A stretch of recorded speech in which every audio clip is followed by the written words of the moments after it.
प्रिय दोस्तों, हमारे चैनल दिल के एहसास पर आपका हार्दिक स्वागत है। उम्मीद करते हैं आप हमारी कहानी फर्स्ट लव फर्स्ट सोरो को पसंद करोगे। आज सुबह दिल्ली की घर में भूचाल आया हुआ था। एक लड़की ने अपने कमरे का हाल बेहाल किया हुआ था। इतने में ही वह लड़की अपनी माँ को जोर से आवाज लगाती पूछती है, माँ मेरा बैग और बस पास कहाँ है, मुझे मिल नहीं रहा। तभी उसकी माँ, जिनका नाम सरिता है, एक सिंपल सी कॉटन की साड़ी में बालों का जूड़ा बनाए हुए किचन में काम कर रही थी। वो जवाब देते हुए कहती है, पहले बेटा तू नाश्ता कर ले, इतने में तेरा सामान लाती हूँ, पर तू अपना नाश्ता पूरा कर लेना। ठीक है माँ, पर मेरे पास ज़्यादा टाइम नहीं है, मुझे देर हो रही है। पता नहीं क्यों इतने अलार्म लगाने के बाद भी मैं लेट हो जाती हूँ, वो लड़की अपने आप से बोलती है। तब सरिता जी डाइनिंग टेबल पर पहुँचती है और बोलती है कि तेरी अलमारी में ही था, कभी तो ध्यान से देखा कर। धन्यवाद माँ। अचानक से जोर जोर से कार के हॉर्न बजाने की आवाज़ आने लगती है और एक लड़की की आवाज़ लगाती है, आप कब आएंगी लिटिल प्रिंसेस, हम लेट हो रहे हैं। सरिता जी दरवाजे पे जाकर बोलती है, प्रिया तुम भी थोड़ा कुछ खा लो और अपने भाई को भी ले आओ। प्रिया उसी लड़की का नाम है जो अभी कार से आवाज़ लगा रही थी और वह सरिता जी की बेटी की बचपन की दोस्त है। प्रिया ने अभी ब्लू जीन्स और वाइट क्रॉप टॉप पहना हुआ था। प्रिया देखने में गोरी, सुंदर और 5 फुट 4 इंच की थी। उसके हल्के घुंघराले बाल थे जो ऊपरी कमर तक आ रहे थे, जिनको उसने पूरा खुला छोड़ा हुआ था। प्रिया, नहीं आंटी जी, आप आज बस अपनी प्रिंसेस को भेज दो, भाई को भी अपने ऑफिस जाना है। अभी तो वो हमें बस तक छोड़ देगा, नहीं तो हम और लेट हो जाएंगे। इतने में ही वो लड़की अपनी माँ को बाय कहती है और चली जाती है। कार के पास जाते हो प्रिया ने कहा, एक काम कर, तू भाई के साथ आगे बैठ जा, मुझे थोड़ा काम है, मैं पीछे बैठकर अपना काम पूरा कर लूंगी। रोहन, तुझे तो कोई समस्या नहीं है ना इसके आगे बैठने से? रोहन, नहीं कोई समस्या नहीं, बस जल्दी करो। सब कार में बैठ जाते हैं और थोड़ी देर में ही बस स्टॉप पर रुक जाते हैं। इसी दौरान रोहन उस लड़की को बीच बीच में छुपी हुई नजरों से देख रहा था। दोनों लड़कियां कार से उतर जाती है और रोहन को बाय करके अपनी बस ले लेती है। रोहन बस को ही देखे जा रहा था जब तक बस उसकी नज़र से ओझल ना हो गई। रोहन, जो कि प्रिया का भाई था, जब से होश संभाला था उसने सिर्फ प्रिया की दोस्त से ही प्यार किया था। रोहन भी देखने में काफी सुंदर और लंबा चौड़ा था। रोहन का कद 6 फुट है, गोरा रंग, भूरी आंखें और रेशमी बाल, कोई भी देखे तो देखता ही रह जाए। इस समय रोहन ने 3 पीस सूट, ब्लैक टाई और ब्रांडेड वॉच पहना हुआ था। दूसरे शब्दों में बोले तो वो किसी फिल्म स्टार या मॉडल से कम नहीं दिख रहा था। वहां खड़ी सारी लड़कियां बस उसको देखकर आहें भर रही थी। दोनों लड़कियों के जाते ही रोहन भी अपनी कार में बैठकर वहां से चला गया। एक आलीशान शीशे की बिल्डिंग के सामने अपनी कार रोक दी। वो कार से उतरा और अपनी कार की चाबी एक लड़कों को देते हुए बिल्डिंग में चला गया। रोहन के अंदर जाते ही वहां के सारे लोग उठ खड़े हुए और रोहन को मॉर्निंग विश करने लगे। रोहन अपना सिर हिलाते हुए एक प्राइवेट लिफ्ट में एंटर करता है और 10th फ्लोर पर चला जाता है। इस फ्लोर पर सिर्फ रोहन का अपना आलिशान ऑफिस और उसके सेक्रेटरी का रूम था। ये बिल्डिंग किसी और की नहीं बल्कि रोहन की ही थी और वो इंडिया का नंबर 1 बिजनेस टाइकून भी था और बिजनेस इंडस्ट्री में सब रोहन को मिस्टर शेखावत के नाम से जानते थे। रोहन की कॉर्पोरेट बिल्डिंग का नाम शेखावत टेक्नोलॉजी था। रोहन अपना फ़ोन उठाकर किसी को फ़ोन लगाता है। दूसरी तरफ से आवाज़ आती है, ये सर। यह कोई और नहीं, वही लड़का था जिसको रोहन अपनी कार की चाबी देके आया था अपनी कार पार्क करने के लिए। इसका नाम समीर था। ये देखने में हल्का दबा हुआ रंग, ग्रे आंखें और कोई 5 फुट 11 इंच का है। रोज जिम में जाकर बॉडी भी काफ़ी अट्रैक्टिव बना रखी थी, इसलिए ऑफिस की बहुत सी लड़कियां समीर पे फिदा थी। समीर फ़ोन पे जवाब देता हुआ बोलता है, ये सर, मैं बस अभी ऊपर पहुंच रहा हूँ। रोहन बोलता है, ठीक है, आते ही मुझे QMR की फाइल ला के देना। वहां से ठीक है सर बोलकर समीर जल्दी करता है। वही दूसरी तरफ जब प्रिया और उसकी दोस्त किसी से कम नहीं थी, अपनी यूनिवर्सिटी में एंटर करते हैं। वो एक बहुत बड़े बिजनेस यूनिवर्सिटी में एंटर करते ही सब लड़के और वही उसकी दोस्त जिस पर से किसी की भी नजरें चाह के भी नहीं हट पा रही थी, क्योंकि उसको देखकर ऐसे लगता था जैसे कोई आसमान से अप्सरा खुद नीचे धरती पर आ गई हो। वो देखने में दूध से सफ़ेद साफ रंग, नीली आंखें, जैसे कोई समंदर उसकी आंखों में दिखता हो। लंबे रेशमी सुनहरे बाल जो कमर के नीचे तक आते थे। चलती थी तो लगता था जैसे कोई नागिन बल खाती हो। होंठ जिसे किसी फूल की पंखुड़ियों जैसे। लंबी सुराहीदार गर्दन और आवाज जैसे कोई भी मदहोश हो जाए। देखकर लगता था जैसे भगवान ने बिल्कुल फुर्सत में ही बैठकर बनाया हो। फिर भी उसको अपनी सुंदरता पर कोई घमंड नहीं था और मेकअप के नाम पर सिर्फ हल्की पिंक लिपस्टिक और आंखों में काजल लगाया हुआ था। दोनों लड़कियां कैंपस से होते हुए अपने क्लासरूम में पहुंचती हैं और अपनी डेस्क पर बैठ जाती है। सब उन दोनों को हेलो बोलते हैं और वो उन सबको रिप्लाई करती है। इतने में ही क्लास में उनके प्रोफेसर मिस्टर रुद्र राठौड़ आते हैं। प्रोफेसर के आते ही सब उनको मॉर्निंग विश करते हैं। प्रोफेसर राठौड़ एक एक करके सबकी अटेंडेंस लेते हैं। Raj, yes sir. Pooja, yes sir. Siya, yes sir. Aarav, yes sir. Priya, yes sir. Diya, yes sir. ये नाम सुनते ही सब दिया को देखने लगते हैं। दिया कोई और नहीं प्रिया की बचपन की दोस्त थी जिसके साथ वह यूनिवर्सिटी आई थी। क्लास में थोड़ा शोर हो रहा था। प्रोफेसर जोर से बोलते हैं अटेंशन। अटेंडेंस पूरी होने के बाद प्रोफेसर सबको अपनी बुक्स निकालने को कहते हैं। इतने में ही फुसफुसाते हुए प्रिया दिया से बोलती हैं, यार ये प्रोफेसर कितने स्ट्रिक्ट है।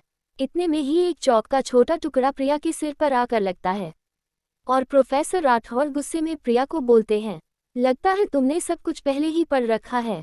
प्रिया अपनी जगह से उठती, सॉरी सर, मैं तो सिर्फ पेन मांग रही थी दिया से। पता नहीं कैसे अचानक से मेरा पेन चल नहीं रहा तो मैं नोट्स कैसे रेडी करूंगी। प्रोफेसर राठौड़ ने उसे बैठने का इशारा किया और अपना लेक्चर शुरू किया। सभी बहुत ध्यान से पढ़ रहे थे। इतने में ही बेल बजती है और प्रोफेसर राठौड़ बोलते हैं, सब अपने नोट ठीक से बना के लाना।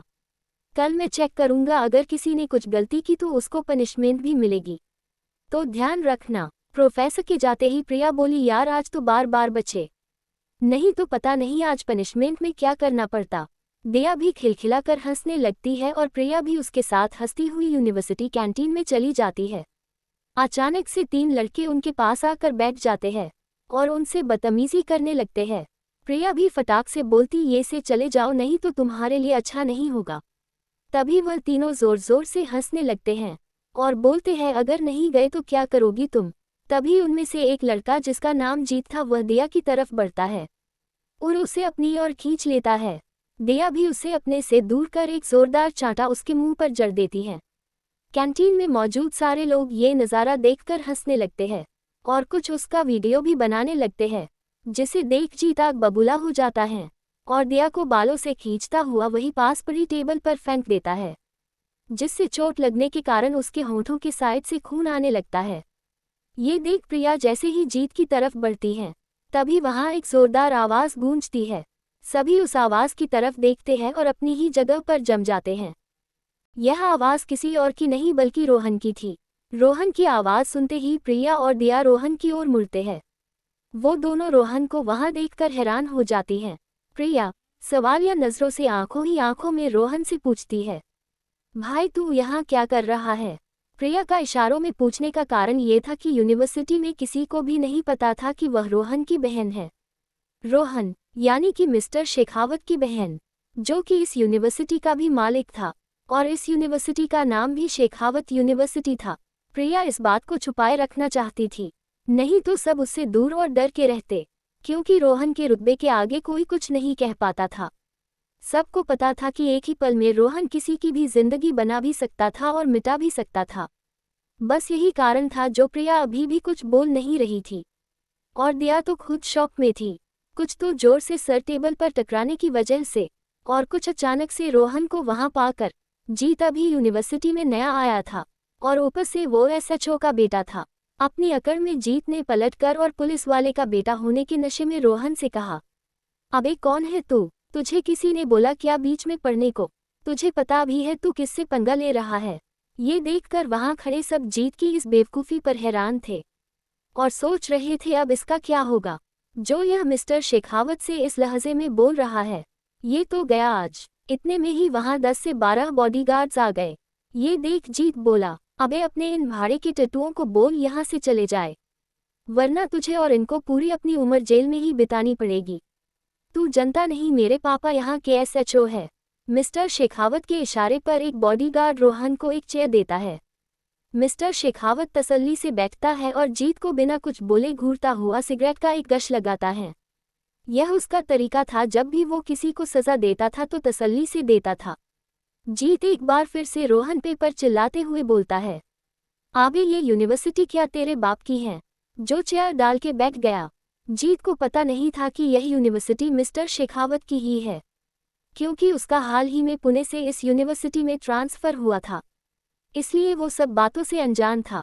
जा अपने चमचों को लेके चुपचाप यहाँ से निकल जा, नहीं तो अच्छा नहीं होगा।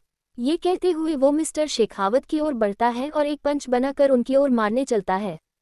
तभी मिस्टर शेखावत के बॉडीगार्ड्स ने बीच में ही उसे रोकते हुए उसको जोरदार मुक्का उसके मुंह पर दे मारा। जीत 2 फुट दूर जाकर गिरता है, जिस कारण उसकी नाक से खून आने लगता है। गार्ड उसको फिर से उठाकर फिर से मारता है। इस बार वो और दूर गिरता है। अब की बार वो स्टेयर्स पर गिरने के कारण उसका हाथ फ्रैक्चर हो जाता है। जीत कराहते हुए बोलता है, लगता है तुझे अपनी जिंदगी से प्यार नहीं। तभी मिस्टर शेखावत अपनी जगह से खड़ा होता है और समीर उसको लोहे की रॉड देता है। ये देख वहां पर खड़े सब लोग डर जाते हैं। मिस्टर शेखावत जीत की ओर बढ़ता है और बोलता है, लगता है तुझे अपनी जान प्यारी नहीं, जो तूने मुझे ललकारा है और मुझे इस रूप में आने के लिए मजबूर किया है। अब नतीजा तेरे सामने है। ये बोलते ही रोहन जीत को लगातार मरना शुरू कर देता है और जीत के एक हाथ के साथ साथ उसका एक पैर भी फ्रैक्चर हो जाता है और गर्दन में भी गहरी चोट आ जाती है और जगह जगह से खून निकले जा रहा था। अब वो अधमरी हालत में था, फिर भी किसी की हिम्मत नहीं हुई कि उसको बीच में रोक दे या पुलिस को कॉल करे या वीडियो बनाकर वायरल कर दे। यहाँ तक कि प्रिंसिपल सिंह भी कुछ नहीं कर पा रहे थे, जो कि हंगामे का शोर सुनकर वहां बहुत पहले ही पहुंच चुके थे। फिर भी चुप्पी साधे खड़े थे और डर के कारण उनका भी रंग पीला पड़ चुका था। मिस्टर शेखावत अपनी रौबदार आवाज में सबको धमकी देते हुए बोला, अगर आज यहाँ जो कुछ हुआ इस यूनिवर्सिटी से बाहर गया तो उसका हाल इससे भी बुरा होगा। सब अपनी जगह पर खड़े थर-थर काँप रहे थे और कोई कुछ बोल भी नहीं पा रहा था।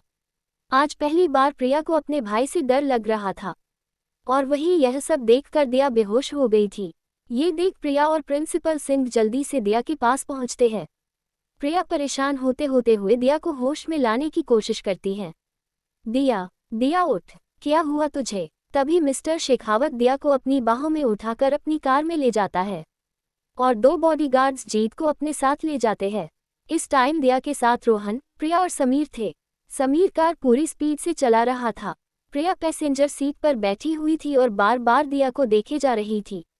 दिया अभी भी रोहन की गोद में बेहोश थी, जो कि कार की पीछे वाली सीट पर थे। प्रिया से अब और बर्दाश्त नहीं हो रहा था। वह अपने भाई से बोलती है, भाई दिया को क्या हो गया? ये ठीक तो हो जाएगी ना? मुझे डर लग रहा है। रोहन अपने बहन को दिलासा देते हुए बोलता है, पहले तो तुम खुद को संभालो। दिया को कुछ नहीं हुआ, वो बस चोट लगने के कारण बेहोश हो गई है। इसको हॉस्पिटल लेके जा रहे हैं, ये थोड़ी देर में ठीक हो जाएगी। पर अंदर ही अंदर रोहन भी डर रहा था। प्रिया को टेंशन ना हो इसलिए वो जता नहीं रहा था। अगले ही पल वो लोग हॉस्पिटल पहुंच गए थे और समीर ने भी हॉस्पिटल के सामने जोर से ब्रेक लगा दी। पूरा एपिसोड सुनने के लिए शुक्रिया। अगर आप लोगों को एपिसोड पसंद आया हो तो प्लीज़ चैनल को सब्सक्राइब करें और साथ ही लाइक और शेयर भी करें।